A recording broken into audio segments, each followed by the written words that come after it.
এই সংসারে তিন ধরনের আবেগ অত্যন্ত গুরুত্বপূর্ণ, যা প্রত্যেক মানুষের জীবনে থাকে। প্রথমটা হলো আনন্দ, যা আমরা সবাই লাভ করতে চাই। দ্বিতীয় হলো ক্রোধ।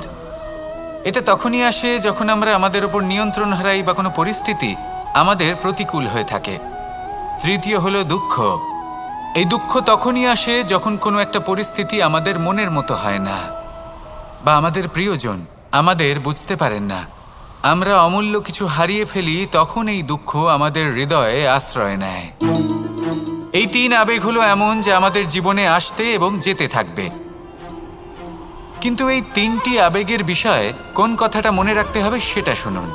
যখনই আপনি আনন্দে থাকবেন, প্রতিশ্রুতি দেবেন না, কারণ যখন মানুষ আনন্দে থাকেন তখন তিনি নিজের বিবেক বোধ হারিয়ে ফেলেন।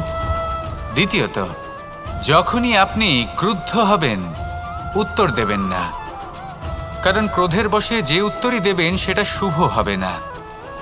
তৃতীয়ত, যখনই আপনি দুঃখী থাকবেন, কোনো সিদ্ধান্ত নেবেন না, তখন নিজের মনের ওপর, নিজের কর্মের ওপর, নিজের ওপর নিয়ন্ত্রণ রাখতে চেষ্টা করুন। যদি এই তিনটি আবেগের ক্ষেত্রে এই জিনিসগুলো মনে রাখেন, তাহলে জীবনে কখনো আক্ষেপ করবেন না। আসুন আমার সাথে ভালোবেসে বলুন, রাধা রাধা। সংসারে দুই ধরনের পথ হয়, উচিত পথ আর অনুচিত পথ। একটা শুভর দিকে নিয়ে যায় আর একটা অশুভর দিকে নিয়ে যায়। অনেক সময় অজ্ঞানতাবশত জীবনে আমরা সেই পথ নির্বাচন করে নিই যা আসলে অনুচিত। তারপর নিজেকে আশ্বস্তও করে ফেলি যে এই পথেই চলতে হবে, এখান থেকে ফেরার পথ নেই।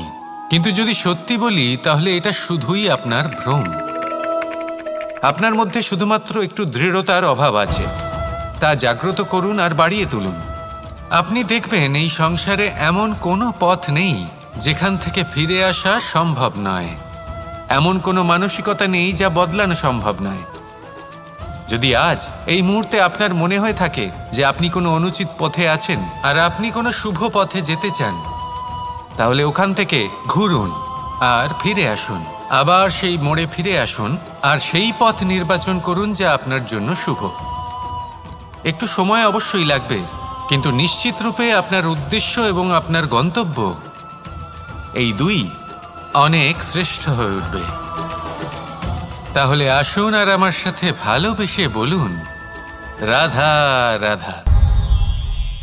কিছু মানুষ চিরকাল দুঃখে থাকেন, বলেন যে দূরত্বের কারণে ওনাদের ভালোবাসা সমাপ্ত হয়ে গেছে। এমনও কিছু মানুষ আছেন যারা বলেন যে দূরত্বের জন্য ভালোবাসা বৃদ্ধি পায়। কেউ বলেন কাছাকাছি এলে ভালোবাসা বৃদ্ধি পায়। কিন্তু আসল সত্য হলো এটাই যে দূরত্ব ভালোবাসা পরিমাপ করার কোনো মাপদণ্ডই নয়। চাতক পাখিকে দেখুন, সারা বছর সে অপেক্ষা করে যে কখন বর্ষা আসবে আর ওর তৃষ্ণা নিবারণ হবে। বর্ষার জল ছাড়া ও আর অন্য কোনো জল পান করে না। তাহলে বলুন, এই যে দূরত্বের জন্য ওদের ভালোবাসা কি সমাপ্ত হলো? এই ভালোবাসা আপনার মানসিকতা বুঝতে পারে, সে আপনার মনে লুকিয়ে থাকা আবেগ বুঝে নিতে পারে। তা সে আপনি যতই দূরে চলে যান না কেন, যতই কাছে আসুন না কেন, শুধু নিজের আবেগগুলিকে কখনো মলিন হতে দেবেন না, স্বার্থ জড়িয়ে ফেলবেন না। প্রেমকে পবিত্র করে তুলুন, এই প্রেম ক্রমাগত বৃদ্ধি পাবে। আসুন আর এই ভালোবাসার সাথে বলুন, রাধা রাধা। অন্ধকারাচ্ছন্ন রাত্রি যদি এসে থাকে, তাহলে আলোকিত প্রকাশ নিয়ে সূর্যও অবশ্যই আসে। রোগ যদি এসে থাকে, তাহলে তার ওষুধও অবশ্যই আসে। সমস্যা যদি আসে, তাহলে সেই সমস্যার সমাধানও নিজে থেকেই আমাদের কাছে চলেই আসে। এই সংসার, এই জীবনের শুধুমাত্র একটাই নিয়ম আছে, আর তা হলো এটাই, এই সংসার হলো একটা চক্রের মতো। এতে শাশ্বত বলে কিছু নেই, নিত্য বলে কিছু নেই, আর যা কিছুই রয়েছে সব বদলাতে চলেছে। যদি আপনার জীবনে দুঃখ থাকে, সমস্যা থাকে, যদি আপনি বিপদ দ্বারা আচ্ছন্ন, তাহলে মনে রাখবেন সব কিছু বদলে যেতে চলেছে। দুঃখের সময় কাঁদবেন না, মনকে আরো দুঃখী করে তুলবেন না, কারণ এখানে যা কিছুই এসেছে তা যাওয়ার জন্যই এসেছে। তাহলে এত চিন্তা কিসের? আনন্দ সহকারে জীবনযাপন করুন আর আমার সাথে ভালোবেসে বলুন রাধা রাধা। এই জীবনে আমাদের দুজন সঙ্গী, এক হলো অন্ধকার আর এক হলো প্রকাশ। এবার যখন এই অন্ধকারে আমরা প্রদীপ জ্বালাই, সেই প্রকাশের জন্য অন্ধকার আমাদের উপর রুষ্ট হয়ে চলে যায়। এবার যদি অন্ধকারকে খুশি করতে যাও তাহলে প্রকাশ আমাদের উপর রুষ্ট হয়ে চলে যায়। এ হলো ঠিক সেই পরিস্থিতি যে আমাদের দুই বন্ধু, তাদের মধ্যে সদ্ভাব নেই। যদি কোনো একজনের মান ভাঙাতে বা খুশি করতে যাও তাহলে দ্বিতীয়জন অবশ্যই রুষ্ট হয়। সেই অবস্থায় আপনাকে বোঝদারের মতো কাজ করতে হবে যে কখন কাকে সমর্থন করতে হবে, কখন কার সাথে চলতে হবে। যদি পারেন তাহলে সকলকে একসাথে নিয়ে চলবেন। যদি কোনো মানুষের মধ্যে বনিবনা না হয় তাহলে তাদের মধ্যে সামঞ্জস্য বজায় রেখে সংসারের রীতিনীতির চক্র চালিত করা, এটাই তো হলো মনুষ্য জীবন। এবার এটা কিভাবে করা সম্ভব? শুধুমাত্র প্রেমের দ্বারা। তাহলে এইভাবেই সবাইকে প্রেমের দ্বারা বেঁধে রাখুন আর আমার সাথে ভালোবেসে বলুন রাধা রাধা। এই সংসারে ভিন্ন ভিন্ন ধরনের গাছ আছে, অসংখ্য ধরনের প্রজাতি আছে। কিছু গাছ পাতা দিয়ে থাকে, কিছু ফুল, কিছু ফল। কেউ ছায়া প্রদান করে, কেউ শীতলতা প্রদান করে, কেউ নিজেকে খুব কষ্ট দিয়ে এই সংসারের বিকাশে সহায়ক হয়ে ওঠে। কিন্তু এই সবার মধ্যে একটা বিষয় কিন্তু সমান, এরা প্রত্যেকেই পাতা ছাড়া, ফুল ছাড়া, ফল ছাড়া জীবিত থাকতেই পারে, কিন্তু কোনো বৃক্ষই শিকড় ছাড়া বেঁচে থাকতেই পারে না। এটাই হলো রাধার। ঠিক সেইভাবেই আমাদের জীবনে শক্তি হোক, ধন হোক বা সাফল্য হোক, আমাদের পরিবারের প্রসন্নতাই হোক, এই সব কিছুর আধার হলো, সব কিছুর মূল হলো পরিশ্রম। তাই জীবনে চিরকাল পরিশ্রম করতে থাকুন। যদি আপনি জীবনে মহান হবার পথে অগ্রসর হতে চান তাহলে পরিশ্রম করুন। এই পরিশ্রম দ্বারাই নিজের পরিবারকে প্রসন্ন করুন, নিজের বন্ধুদের প্রসন্ন করুন, এই সমাজকে গর্বিত করুন। আসুন আমার সাথে ভালোবেসে বলুন রাধা রাধা। এই সংসারে সবাই বলেন আমি অর্জুনের মতো হয়ে উঠতে চাই। সবাই চায় যে তারাও যেন অর্জুনের মতো গান্ডীব লাভ করে। তারাও চায় যে তাদেরকেও মহাদেব এসে পশুপতি অস্ত্র দান করবেন। তারাও এটাই চায় মহাভারতের মতো মহাসংগ্রামে বিজয়ী হতে। কিন্তু সবাই ভুলে যান যে অর্জুন যা হতে পেরেছিলেন সবকিছুই অর্জন করেছিলেন।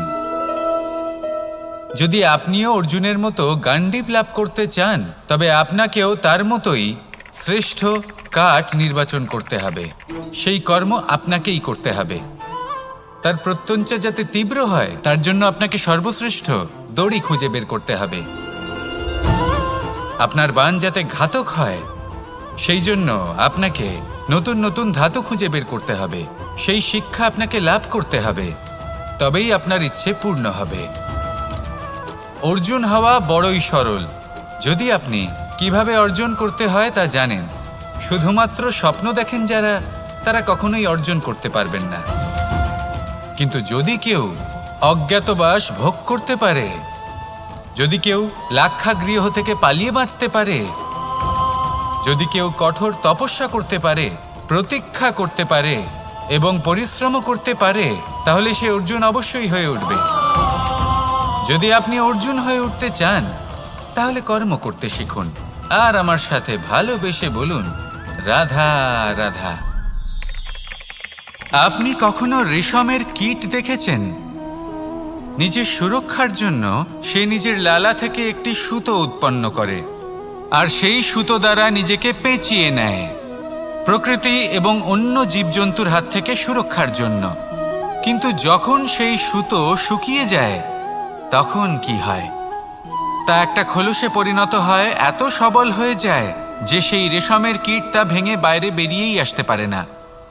শেষ পর্যন্ত এই কারণেই সে মৃত্যু লাভ করে। এবার যদি একটা প্রজাপতির কথা বলি তাহলে প্রজাপতি কি করে? যখন সে উড়তে চায় সে নিজেই নিজের খোলস ভেঙে ফেলে, সে তার পাখনা মেলে আর তারপর সে আকাশে উড়ে বেড়ায়। এটাই হলো শিক্ষা আমাদের জন্য। যদি আমরা আকাশে উড়ে বেড়াতে চাই তাহলে আমাদেরকেও অন্তর থেকে সেই খোলস ভাঙতে হবে, অর্থাৎ নিজেদেরকে বন্ধন থেকে মুক্ত করে দিতে হবে।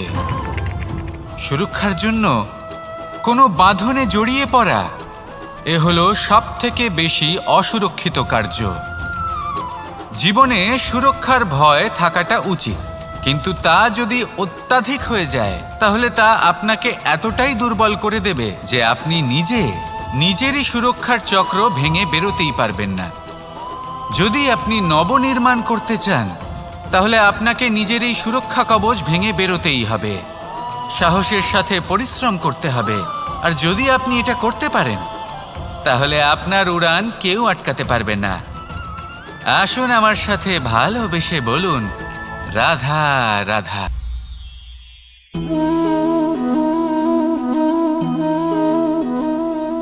ভোজনের দ্বারাই শরীর পুষ্টি লাভ করে।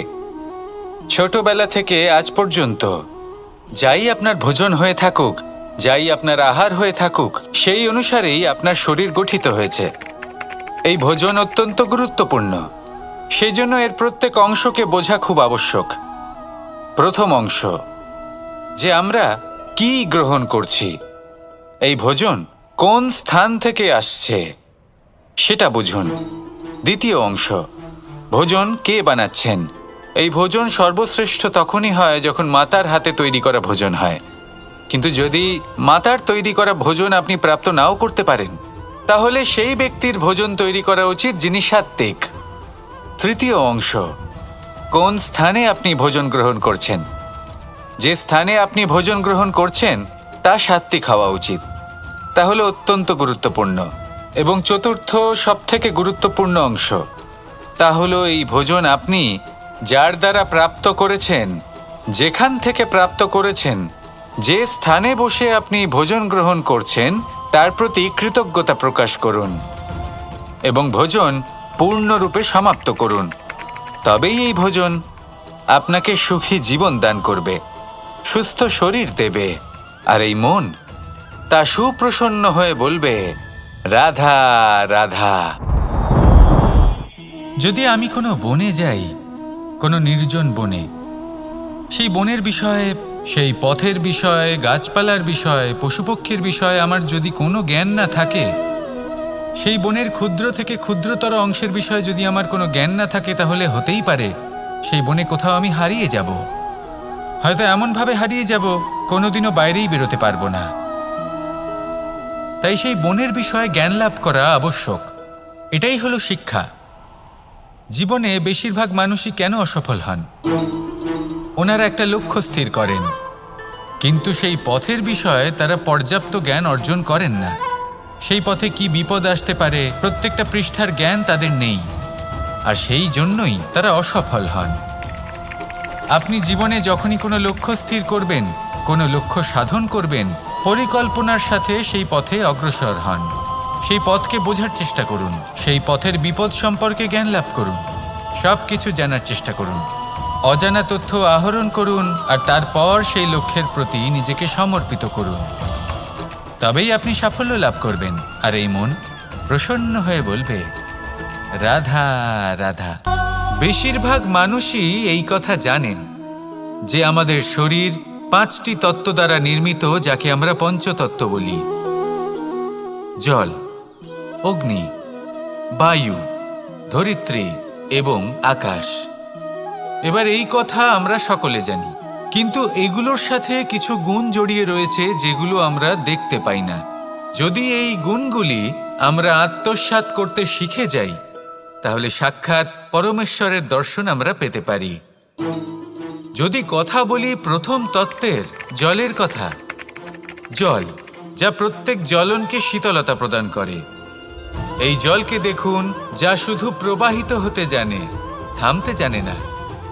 জল পাথরের সাথে সংঘর্ষ করতে জানে, যার পথে অনেক বাধা আসে, কিন্তু সে প্রবাহিত হতে থাকে। নিরাকার হলো এই জল, যে কোনো পাত্রেই রাখুন না কেন তার আকার ধারণ করে নেবে। এটাই হলো এর বিশেষত্ব এবং এটাই হলো আমাদের শিক্ষা।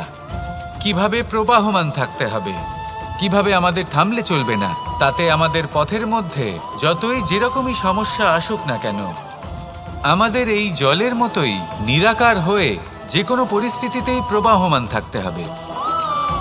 এই শিক্ষাই জলের থেকে লাভ করুন আর আমার সাথে ভালোবেসে বলুন রাধা রাধা।